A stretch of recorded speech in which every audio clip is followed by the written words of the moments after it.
Pandore.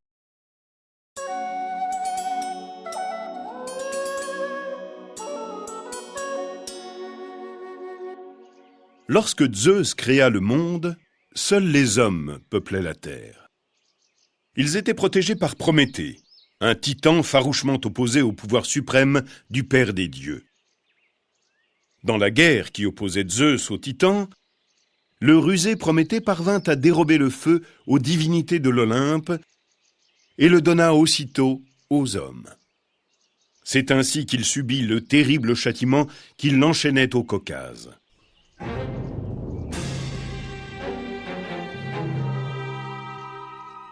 Mais Zeus ne pouvait en rester là et voulut se venger des êtres humains en leur offrant le plus bel objet de leur désir, afin de leur inspirer passions et tourments. Il créa la première femme, aussi fascinante que capricieuse.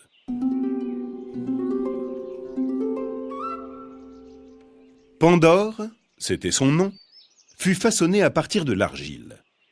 Zeus dut demander à Héphaïstos de l'aider, et ils mirent au jour la créature la plus parfaite au monde. Ainsi, après des jours et des jours de labeur, les dieux, impatients, se pressèrent pour admirer enfin la ravissante jeune femme. Zeus avait intimé l'ordre à Athéna de lui insuffler la vie, et Pandore s'anima, gracieuse et sublime.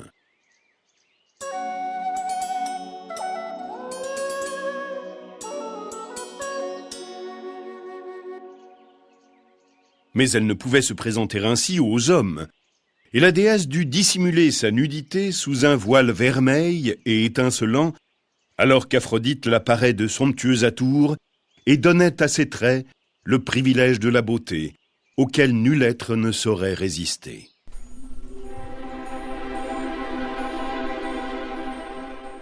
Tous les dieux ajoutèrent à la nouvelle égérie un de leurs agréments pour atteindre à la perfection.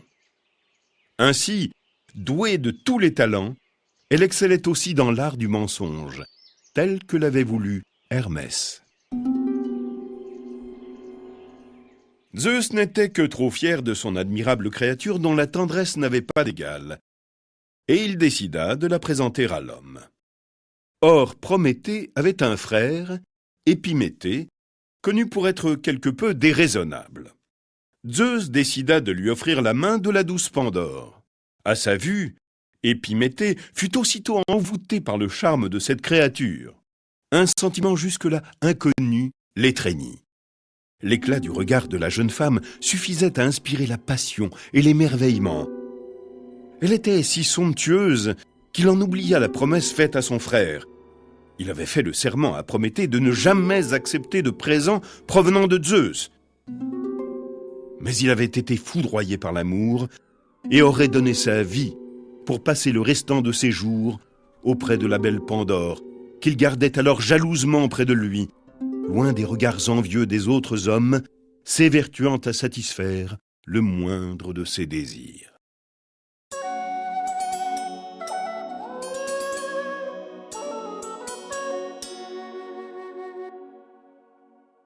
Avant d'envoyer Pandore sur terre, les dieux lui avaient remis une boîte sans lui dire ce qu'elle contenait, et lui ordonnèrent de ne jamais l'ouvrir. Aux côtés de son époux, Pandore jouissait de la vie et savourait son bonheur. Elle avait dissimulé la cassette des dieux, mais ses regards intrigués se portaient souvent sur elle, et comme celle-ci n'avait pas de serrure, il lui était difficile de réprimer son désir de connaître son contenu. Elle passait et repassait devant le coffret, sans oser y porter la main, attirée par l'envie de lui ôter son couvercle, mais aussitôt arrêtée par le souvenir de l'interdiction formelle des dieux. Un jour, n'y tenant plus, elle s'approcha irrésistiblement de la boîte et, piquée par une trop vive curiosité, Pandore sentit grincer le délicat objet sous sa main. À peine eut-elle entrouvert la mystérieuse boîte que tous les maux de l'humanité qu'elle renfermait s'échappèrent. Ainsi, la guerre, la maladie, le vice, la vieillesse, la perfidie, la misère et tant d'autres fléaux encore se répandirent. Figée par l'effroi, consciente de son impardonnable faute, Pandore se décida à refermer le funeste coffret, mais en vain, car tout s'était envolé.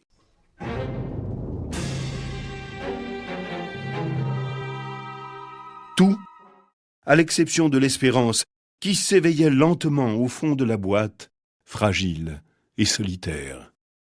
Ainsi, l'espérance peut être perçue comme un terrible mal, le plus atroce tourment que l'homme garde au fond de lui-même. Pour certains, au contraire, elle suggère que l'homme, lorsqu'il se voit frappé par le malheur, ne doit jamais perdre espoir.